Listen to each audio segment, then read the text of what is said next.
All right, how are we doing today? Hope everyone is doing wonderful. Another beautiful Monday here. We are in Wisconsin.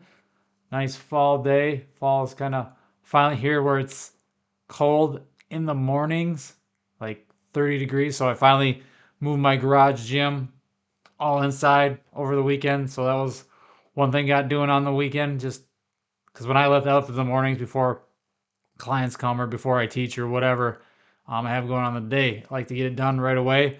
And it's kind of cold, like 30 degree, 30 upper 30s. It's not fun to lift in that when the garage and it's dark and stuff like that. But still get outside, still sprint as much as possible. We'll do that into the winter, hopefully, as long as there's no ice and snow. It can do that. But yeah, just I don't know. It's nice when you can do it inside too. So I got the gym inside. So moved all the weights and stuff inside. So we are back inside now. I'm doing all the clients and stuff in home here for my in-person training in the basement gym now. So nice in there too that I got both the options here. But yeah, it goes from 30s in the morning to in the 60s, I believe now. I'm about to head up on a walk after this, but hopefully everyone is doing great and is ready for episode number 3 of the Together Achieving Greatness show here. YouTube Live, posted on Facebook as well, Instagram if you are able to catch it. Check it out. I suggest we got a good episode today. But before that, if you are liking what I'm doing, follow me. Make sure you like and subscribe to my page. You are getting updates on when I am going live. So you'll be the first to know, the first to check out the information, all the great information that I'm giving to you for free. So check that out, like and subscribe to my YouTube page here, and we'll get going. So today's topic on Together Achieving Greatness is training like an athlete. So kind of want to get into like what is an athlete first, kind of what do you think of when you see an athlete or when you hear the word athletes or someone's a great athlete? I think of the guys or gals who uses that. We're not in the 1900s. Guys and girls who can do it all. Kind of multiple. If you threw them in one sport, they'd probably be good at that as well. Like LeBron or Dion or Bo Jackson, those types of guys. Michael Jordan, who could easily play multiple sports. I know I'm you get like people who are great at one sport, but you throw them in another sport and they're just like all coordinated, uncoordinated. Sorry, and they look just goofy. Like I don't know. You see some of these people, or pro athletes that try to golf, or like a baseball player or something, try to shoot a basketball, and they just have no idea what they're doing and how to. They just look like they've never done anything active in their life, but they're so good at their own sport. It's like, how does that work? But when I think of a great athlete, I think of someone who can do it all. Yeah, like I said, you could throw them into any sport, and they'd be good. They can run, they can jump, they're fast, they're strong, they're powerful. All these different things. That's what I think of when I think of a great athlete, someone who can do it all. That athleticism, not like, for example, Tom Brady. He's a great quarterback. Is he the most athletically gifted person? No, not at all. He's slow. He's not powerful. He's probably not the strongest, but he's a great quarterback. That's for sure. Maybe the best ever. Um, I personally am more of a Favre guy. Favre's my but I grew up loving the Packers. But that's a whole nother story. But yeah, things like that. And then see like pitchers uh, in the MLB. Some of them are fat and just out of shape and just look like they drank a case of beer. Even in the old days, like um, David Wells would smoke and drink and stuff before his games, and he was a big dude, probably like 300 pounds, and or Bartolo Colon, 300 pounds, but still a great pitcher. Are they great athletes? I don't know. It depends on how you define an athlete. Like I said, I define an athlete as someone who's fast, strong, powerful, can do multiple things. Like you throw them in any sport, and they're going to be able to pick it up naturally.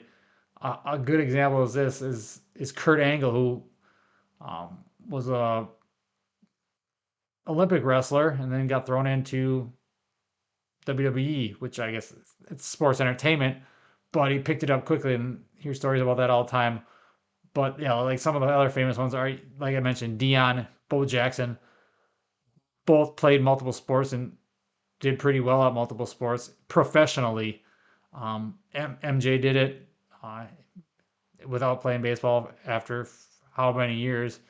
Um, Tebow tried it; he wasn't as successful in either of them. But hey, he's a solid athlete. But anyways, so yeah, getting an athlete, that's someone that can do it all. It has that athleticism, power, strength, speed, versatility, stability, coordination. They can swing a bat, they can shoot a ball, they can throw a ball, they can jump, whatever it is. They just do so many different things, and that's what I think of when I think of an athlete, a great athlete, or the when the word someone says what's athletic to you. So that's kind of what I think of, just someone who consists presents all these traits and could do multiple different things and perform at different things and perform well or at a high level. So obviously, what goes into being a great athlete? Genetics definitely does.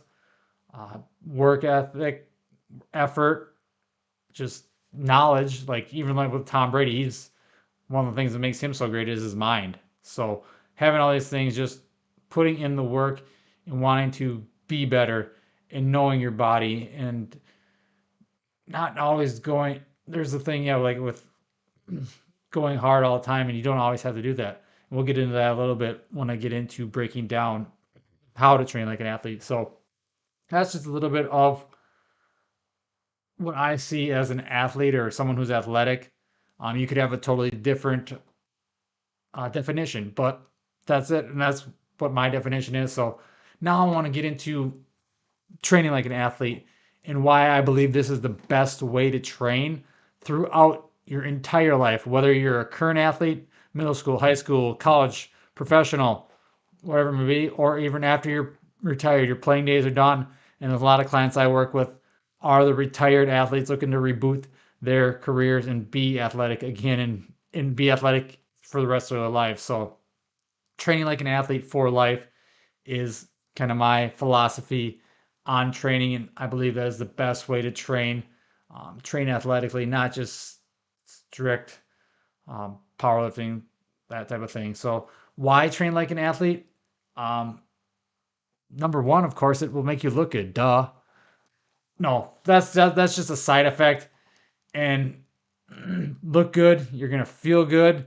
You're gonna move a lot better because you're working on so many different things and doing different things, not just doing the same things over and over again, just barbell stuff or whatever it may be. You're gonna be stronger. You're gonna have more muscle, less fat. So that goes with the looks there. You're going to perform better. And when I say perform better, I'm not just saying in the gym because you're going to be training for performance and lifting stronger or running faster or jumping higher and just doing things in the gym better. But this is also going to translate to the rest of your life. So you're going to perform better in school if you're in school, or at work you'll be performing better there. You'll have more energy, things like that, and you'll perform better in family life. So you'll be more alert, more active to be with your kids or your wife or your family and friends. So it expands into all other aspects of life if you are training this way, and it's going to help you live a better life overall in general if you train this way, as my humble opinion on that and the way that I train with my clients, myself, and whether they are a youth athlete or a retired athlete looking to get back in shape, or just someone who is older and just train for the first time, we still train them like an athlete because you can be an athlete at any age. You should be an athlete at any age. And if you want to live your best life, I believe that's the best way to do it, is train like an athlete. So more things, just confidence, that building your confidence through training that's what's gonna help benefit the other aspects, like I said, into your work. You'll have that confidence. You kind of have a little bit of a swagger, an aura about you that is gonna help you in your job, in school, in family, in business, whatever it may be. You bring that confidence that you gain through strength training, through uh, training like an athlete, into every other aspect of your life, and it's gonna skyrocket your life and ultimately help you build the best version of your life. I think I might have mentioned mood. So mood, you'll be in a better mood. You'll like your training shouldn't be killing you. Like you shouldn't be dead after your every training session. You should feel better. Like that's why I like lifting in the mornings personally, and I advise a lot of people to do that if it fits their schedule. Is because it gives you a better mood. You're better mood. You'll have more energy through the rest of the days. And training gives should give you more energy. It shouldn't be sapping you of all your energy. You should be more energized and just feeling better in a better mood once you leave the gym for that session or that day. And that's a big thing. It's all these side effects that people don't really look at when they're training. They think, oh yeah, I'm gonna get stronger. I'm gonna build muscle. Well, hopefully, if you're not doing that, you're not training right. So, but it's all the other side effects, the little things that you don't really realize that play a role in just living a better life. The things like I mentioned, the confidence, the mood, the energy. That stuff is more important than the looks. And if you're just looking for looks, then you can get that too. Train like an athlete, even though that's not the main focus of it. So some other benefits: balance and coordination. With training like an athlete, you're running, you're jumping, you're doing things on one leg or one with one arm. Where if you're doing typical powerlifting stuff or bodybuilding stuff, you're just doing all pump work or heavy barbell exercises, and those can be included in training like an athlete and should be, but you're also focusing on things that are gonna slowing things down, pauses. In the training world, those are known as eccentrics and isometrics, but don't need to get into all the lingo here. So just to keep it for people who aren't in the training world, and just slowing things down, working on your motor control, that will help your balance, your stability. Doing things on one leg or one arm, like I mentioned, that's going to help your stability, your coordination.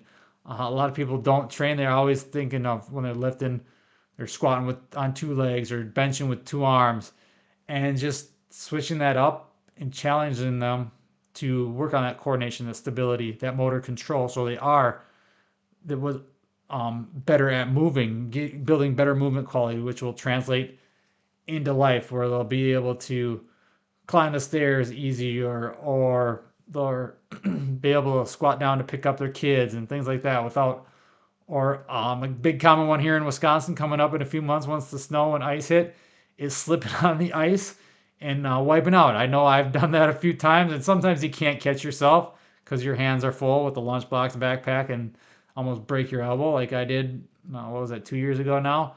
But you'll slip, and you got to catch yourself, or even going down the stairs. You're going up the stairs more likely, where you catch yourself.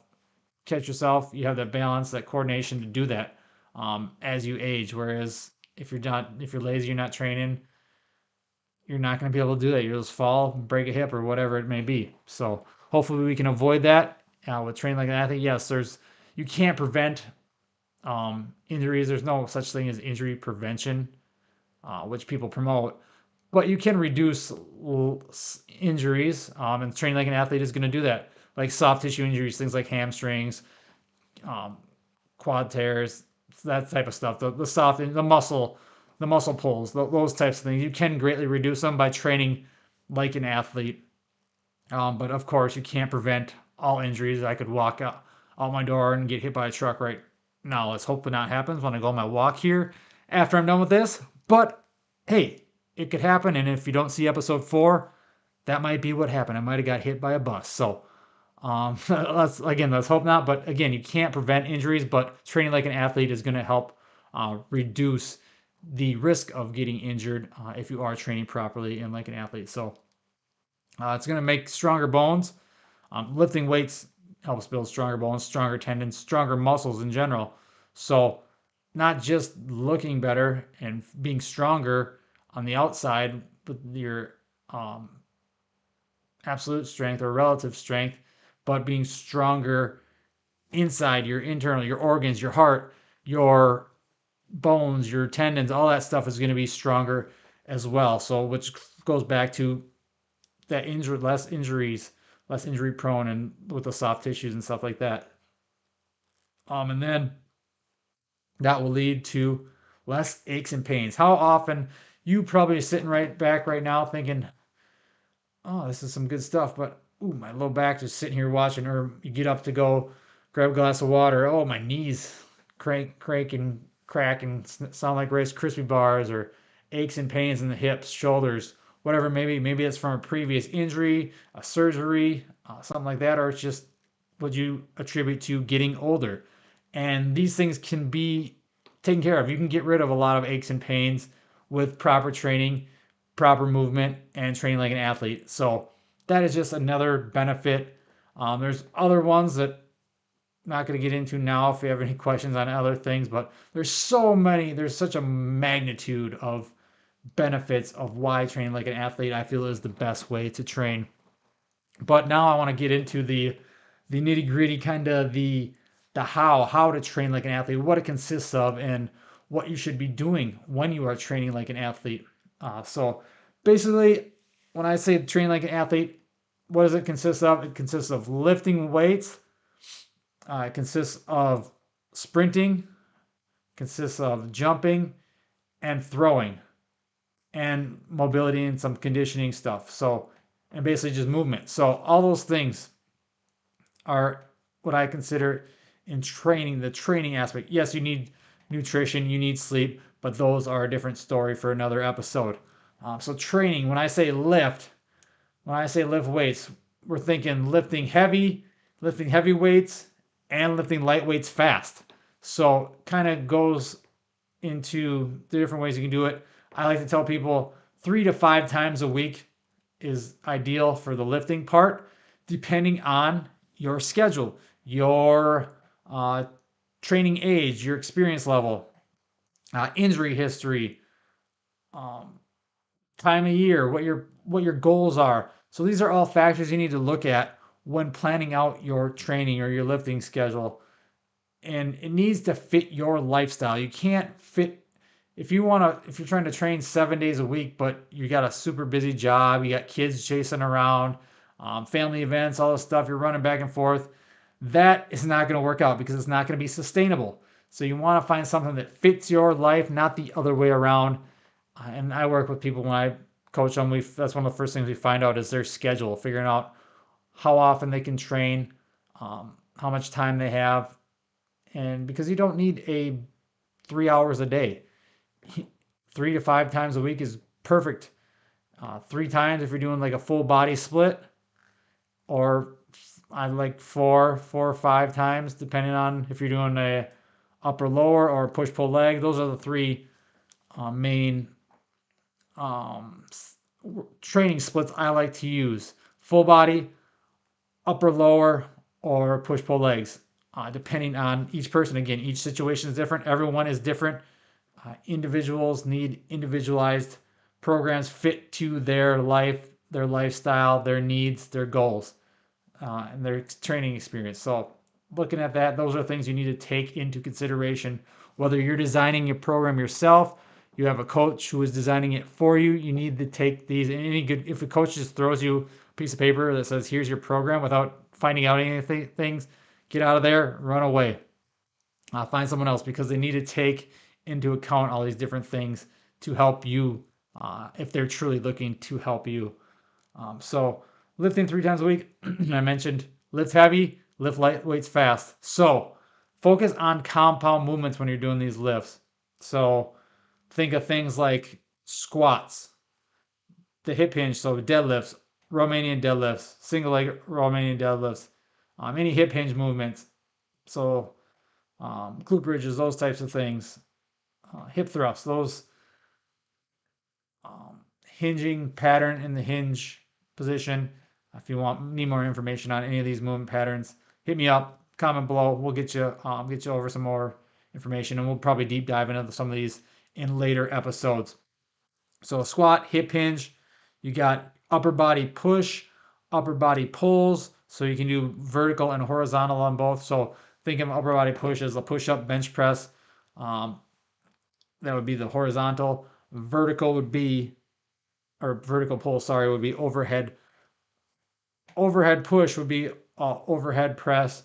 Then you can use things like landmines to vary the angles, or incline bench. So you got that variability in between a straight horizontal different angles up to the full on horizontal push. Then you got horizontal push and pull and push. I'm getting pull push, push pull, all this mixed up. So hopefully it's making sense. Then the horizontal and vertical pull. So a horizontal pull would be any basically rowing movement, prone dumbbell row, single arm dumbbell row, seated cable machine row, hammer strength row, whatever you have. And then overhead pull or vertical pull would be like a chin up, um, pull up, or like a lat pull down, anything like that, where you're pulling vertically down.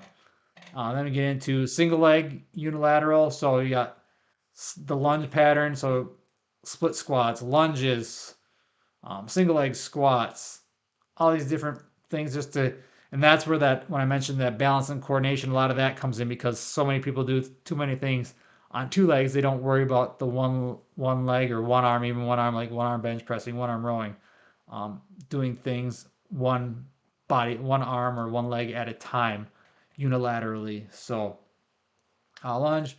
Then you got locomotion, so picking heavy things up and carrying them, throwing, so throwing medicine balls, sprinting is huge. My personally probably my favorite exercise over the last year. I've just fell in love with sprinting again. Um, and then you got jumping, so those are different aspects, and rotation. So any rotational, think of like different cable pulls for the core. A wood chop type of thing, anything like that can be rotational. And then throwing med balls would be considered in that too, depending on what variation of the med balls. So you got your lifting, your training 3 to 5 times a week, lifting heavy weights. So if you're lifting heavy weights, typically going to be lower reps. So think if you're doing 1 rep to up to like 6 to 8 reps. And I mean, yeah, you can get heavier, but then you got lighter weights fast, more of that dynamic effort. So you're focusing on a percentage of a max and just going as fast as it can, create power that way.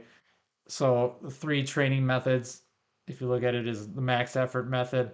These are all from Westside Barbell with Louis Simmons. The max effort method where you're lifting heavy.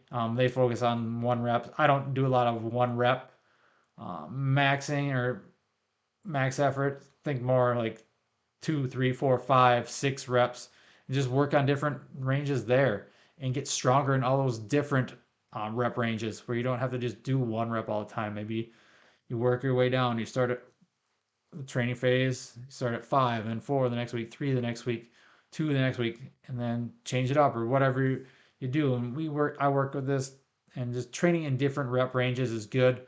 Even including some that rep, the next effort would be, or the next method would be like the repetition method, more um, lighter weights and higher reps, kind of that more bodybuilding type um, stuff. So you're doing, this would be things for more of your isolated work, your bicep curls and upper back stuff, things like that, where you can do more pump work and get a little bit. So you can include things like um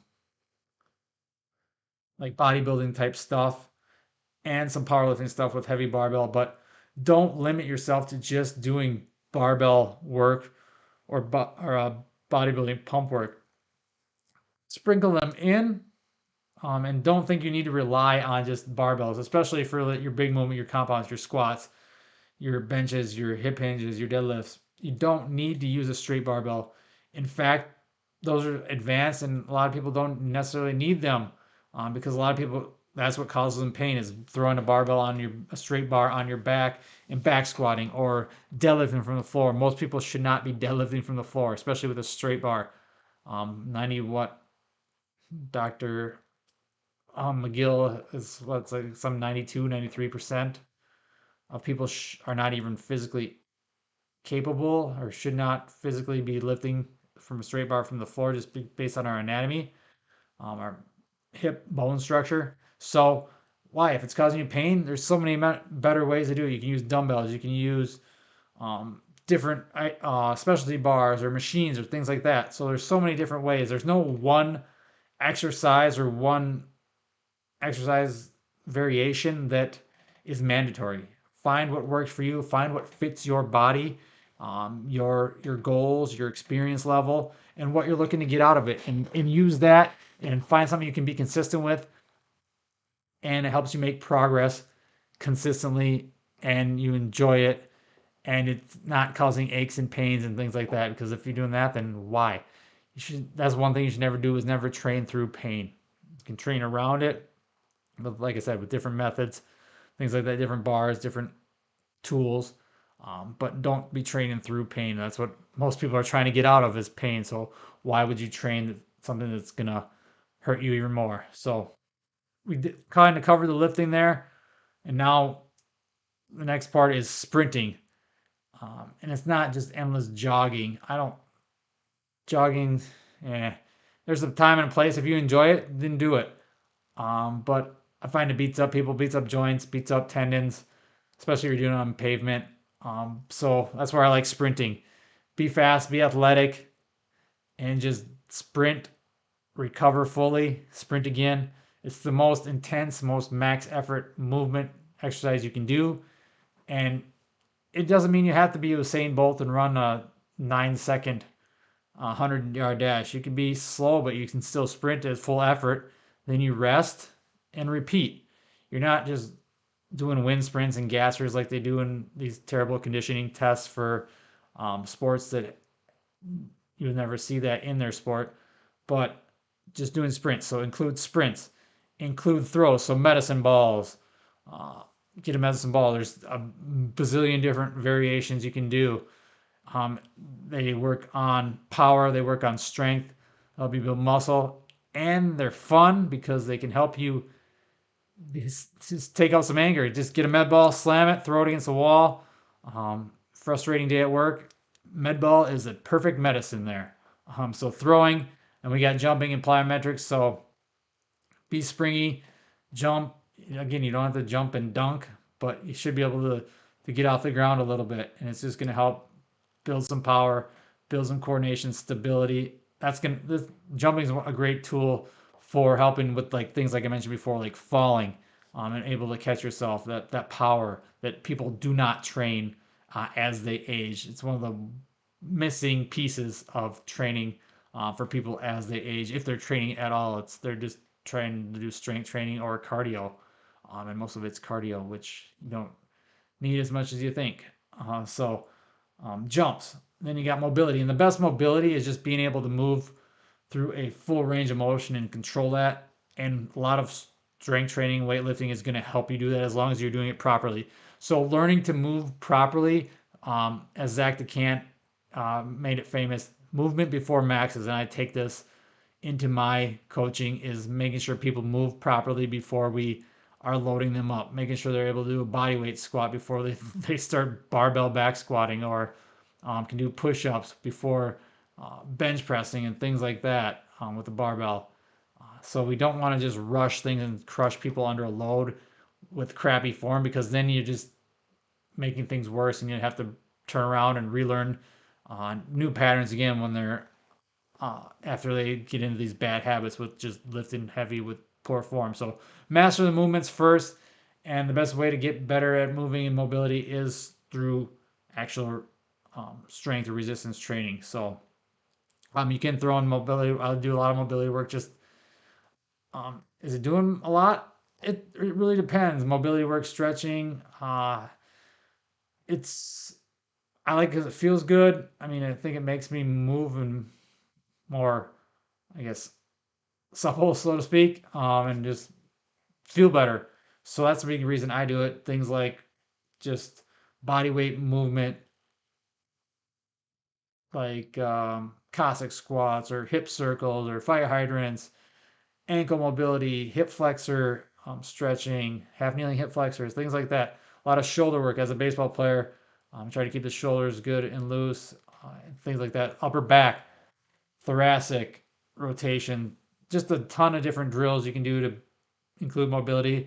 Low intensity, you can do it anytime, you can do it every day. Just kind of working on different movement to make sure you're feeling and moving good. And then we get into rhythm. Rhythm is a big thing with being athletic. This we can do program rhythm with a lot of jumps.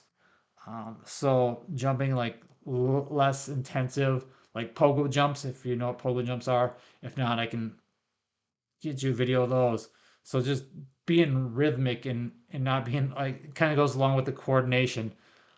Being able to get in a rhythm and just kind of go and bounce and even rhythm with doing like some core exercises like the dead bug, in coordination with that. So rhythm is another aspect that is not often looked at just because people just think, oh, I'm not athletic anymore. They don't realize they need rhythm and coordination. So that's another part. And then conditioning. And there's different conditioning. Uh, most people call it cardio. I like conditioning just because coming in a strength and conditioning mindset, it's not just endless running like I mentioned before, the jogging. There's so many different ways. You'd have to look up Joel Jamieson's, and I took his conditioning course, his certification, and it's great. You learn all the three energy systems, and the anaerobic, the lactic, and the glycolytic lactic, and the aerobic system. So your three systems all are different. The anaerobic is the anaerobic alactic is the short burst that sprints. So things like sprints with rest. You can even do sprints with not fully recovered, things like hill sprints, sled. So different conditioning tools just to build these three different systems.